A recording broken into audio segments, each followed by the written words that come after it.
Hello दोस्तों, नमस्कार। स्वागत है आपके अपने YouTube channel Karamchand classes Mirzapur के एक और बेहतरीन वीडियो में।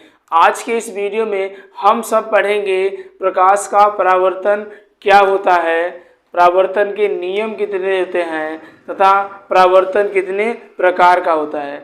आइए दोस्तों, हम सब स्टार्ट करते हैं। सबसे पहले हम पढ़ेंगे प्रकाश का परावर्तन क्या होता है। आइए देखते हैं।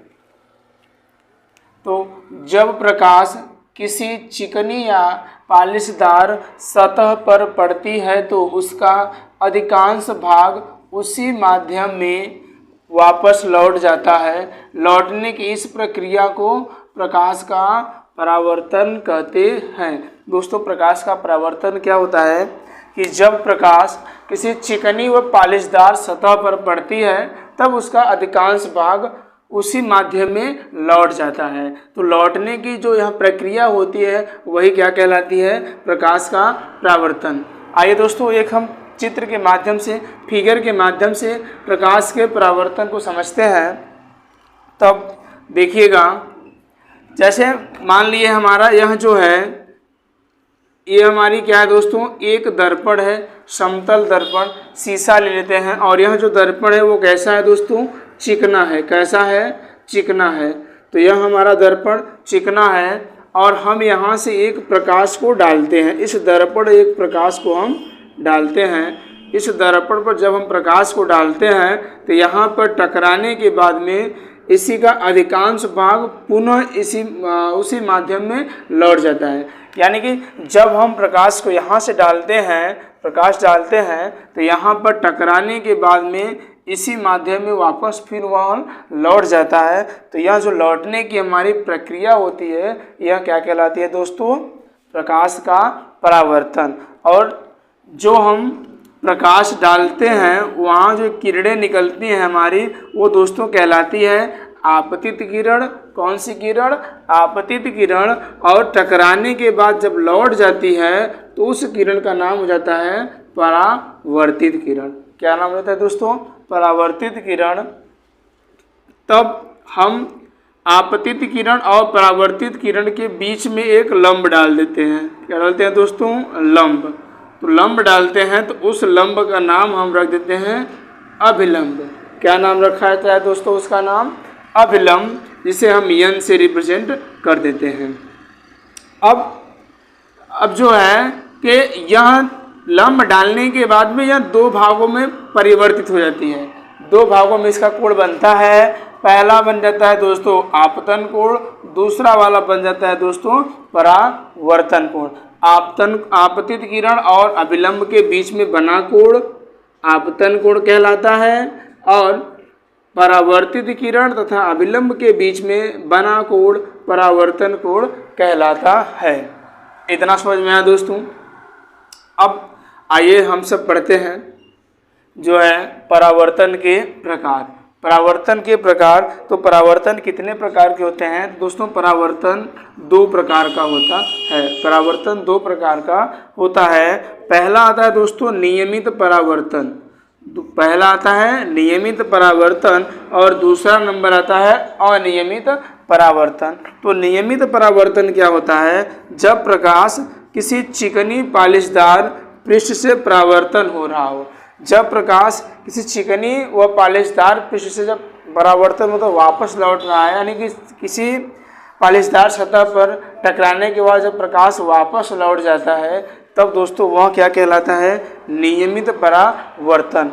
और अनियमित परावर्तन क्या होता है, जब प्रकाश किसी खुरदरे पृष्ठ से परावर्तित होता है तब उसे कहते हैं अनियमित परावर्तन। नियमित परावर्तन हम कांच पर प्रैक्टिकल करेंगे तो कांच पर आराम से हो जाएगा। और अनियमित परावर्तन खुरदरे का मतलब यहाँ पर है दीवार पर यदि हम करेंगे तो उसका भाग नहीं लौट पाएगा, कुछ भाग लौटेगा।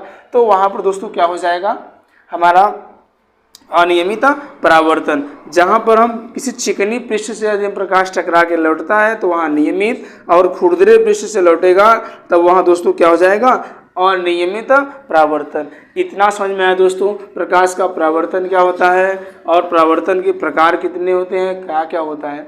अब दोस्तों आइए हम सब पढ़ते हैं परावर्तन के नियम। परावर्तन के दो नियम होते हैं। परावर्तन के दो नियम होते हैं। पहला, आपतित किरण, परावर्तित किरण व आपतन बिंदु पर खींचा गया अभिलंब तीनों एक ही तल में होते हैं। यहाँ पर फिगर में ये आपतित किरण और परावर्तित किरण अभिलंब का यहाँ जो बिंदु है, इस बिंदु का नाम क्या है दोस्तों? आपतन बिंदु। क्या है दोस्तों? आपतन बिंदु।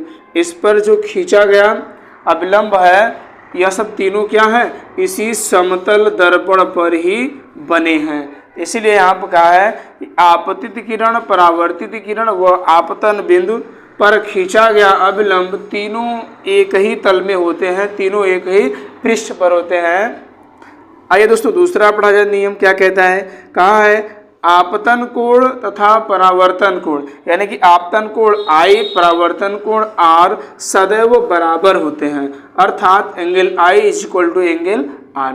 जब हम किसी भी कोण को दो भागों में बांटेंगे, लंब डालेंगे, तो उसके जो दो भागों में बटेंगे उन दोनों के आपस में कोण क्या होते हैं दोस्तों? सदैव बराबर होते हैं। जैसे आप यहाँ पर देखिए, आपतित किरण और परावर्तित किरण के बीच में जब हम विलंब डाले हैं तो एंगल I और एंगल R, आपतन कोण और परावर्तन कोण क्या है, दोनों आपस में बराबर होते हैं। इतना आया दोस्तों समझ में। एक बार हम फिर से पढ़ लेते हैं, प्रकाश का परावर्तन क्या होता है। जब प्रकाश किसी चिकनी व पॉलिशदार सतह पर पड़ती है तो उसका अधिकांश भाग उसी माध्यम में वापस लौट जाता है। तो लौटने की यह जो प्रक्रिया होती है वो क्या कहलाती है? प्रकाश का परावर्तन।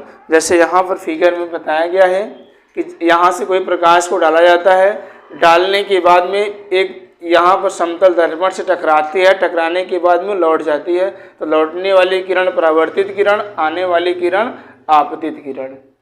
अब इन दोनों के बीच में हम एक अभिलंब डाल देते हैं। अभिलंब डालते हैं तो वहाँ दो कोणों में विभाजित करती है, एक आपतन कोण में, दूसरा हमारा परावर्तन कोण में। अब दोस्तों इतना समझ में आया। दर्पण का नाम रख देते हैं M1 M2, और जहाँ पर रेखा आकर टकराती है उस पॉइंट का नाम रख देते हैं हम बिंदु B है। इतना समझ में आया। परावर्तन के प्रकार, परावर्तन दो प्रकार के होते हैं। पहला होता है नियमित परावर्तन, दूसरा होता है अनियमित परावर्तन। नियमित परावर्तन जब किसी चिकनी पृष्ठ से प्रकाश का परावर्तन हो जाता है तो वहाँ पर नियमित परावर्तन होता है, और जब किसी खुरदरे पृष्ठ से प्रकाश का परावर्तन होता है तब वहाँ दोस्तों अनियमित परावर्तन होता है। फिर आता है परावर्तन के नियम। परावर्तन के दो नियम होते हैं, आपतित किरण और परावर्तित किरण। आपतन बिंदु पर खींचा गया विलंब तीनों एक ही तल में होते हैं, और आपतन कोण तथा परावर्तन कोण R सदैव बराबर होते हैं, यानी कि एंगल R कोण I बराबर कोण R। इतना समझ में आया दोस्तों। यदि वीडियो अच्छा लगा हो तो वीडियो को लाइक करिएगा।